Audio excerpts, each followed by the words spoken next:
i7 ગુજરાતનો અવાજ। નમસ્કાર દર્શક મિત્રો, i7 ન્યૂઝ ગુજરાતીની સાથે હું છું આપની સાથે પાયલ બામભણિયા। તો જોઈએ આજના મહત્વના સમાચાર। 14,000 કરોડનું ટર્નઓવર ધરાવતી અમૂલ નિયામક મંડળીની આજે ચૂંટણી। 8 બ્લોક અને વ્યક્તિ સભાસદની એક બેઠક માટે મતદાન શરૂ। બપોરે 3 વાગ્યા સુધી મતદાન ચાલશે। આણંદ સ્થિત અમૂલ ડેરીના નિયામક મંડળની આજે ચૂંટણી છે। કુલ 12 બ્લોક પૈકી 4 બ્લોકમાં ભાજપના ઉમેદવારો બિનહરીફ વિજેતા થયા છે। ત્યારે હવે બાકી રહેલા 8 બ્લોક માટે તેમજ વ્યક્તિ સભાસદની એક બેઠક માટે હાલ મતદાન શરૂ થયું છે। મતદાન કરવા માટે મતદારોમાં ભારે ઉત્સાહ જોવા મળી રહ્યો છે। બીજી બાજુ અમૂલ ડેરીની બહાર ઉમેદવારોના સમર્થકોનો જમાવડો જામ્યો છે। ચૂંટણી દરમિયાન કોઈ અનિચ્છનીય બનાવ ન બને તે માટે પોલીસ દ્વારા ચુસ્ત બંદોબસ્ત ગોઠવી દેવામાં આવ્યો છે। મતદારોના મતદાનની ગુપ્તતા જળવાઈ રહે તે માટે પણ વિશેષ વ્યવસ્થા કરવામાં આવી છે। મતદારોને મોબાઈલ લઈ જવા પર પણ પ્રતિબંધ રાખવામાં આવ્યો છે। Narendra Sharma, i7 news Gujarati, Anand.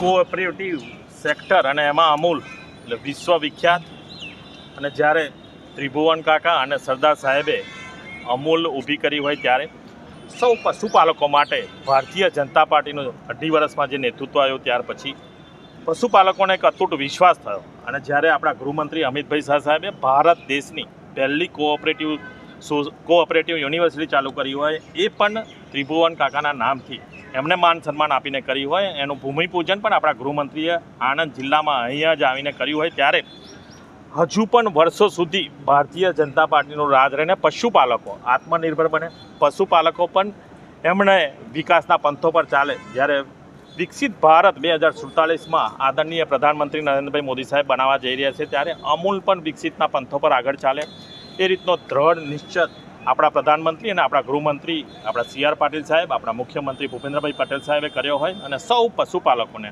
અને સૌ મતદાતાઓને જ્યારે ભારતીય જનતા પાર્ટી પર વિશ્વાસ હોય, ત્યારે 12માંથી 4 સીટ બિનહરીફ થઈ છે।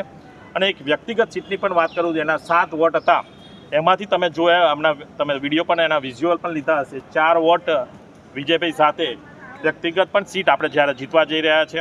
અને તમને ખાસ એ પણ કહું કે જ્યારે બોરસદનું પણ જવાબદારી એક સાંસદ અને આપણા રમણભાઈ સોલંકી પર હોય, અને પ્રભારી આપણા પપ્પુભાઈ રાજેશભાઈ પાઠક જે બિનહરીફ થયા છે એમની પર હોય, ત્યારે બોરસદ પણ સૌ મતદાતાઓએ અમને એક વિશ્વાસથી કહ્યું છે કે ભારતીય જનતા પાર્ટીના ઉમેદવાર જે છે ગુલાબસિંહ પઢિયાર, એમને પણ જીતાડીશું।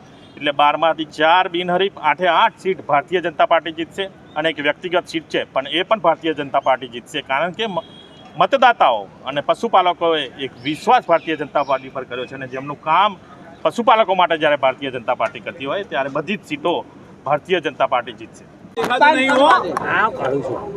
આજે અમૂલ દૂધ ઉત્પાદક સંઘનું ઇલેક્શન છે। સવારના 9 વાગ્યાથી વોટિંગ શરૂ થઈ ગયું છે। આ અમૂલ સંઘની ચૂંટણીમાં ભારતીય જનતા પાર્ટી બધી જ સીટો ઉપર વિજયી થવાની છે, એ નક્કી બાબત છે। અને અહીંયા તમે જોઈ રહ્યા છો કે દરેક ઉમેદવાર પોતપોતાના મતદારોને લઈને અહીંયા આવે છે, અને અત્યારે મતદાનની પ્રક્રિયા શરૂ છે, ચાલુ છે। ત્યારે હું પણ એક નડિયાદ વિભાગની અંદર ચૂંટણી એજન્ટ તરીકે મારી જવાબદારી છે, અને મેં પણ મારો મત આપ્યો છે। ત્યારે હું એટલું ચોક્કસ કહીશ કે ખેડા અને આણંદ બંને જિલ્લાની અંદર અને બાલાસિનોરમાં બિનહરીફ 4 બિનહરીફ સીટ ઓલરેડી ભારતીય જનતા પાર્ટીની થઈ ગઈ છે।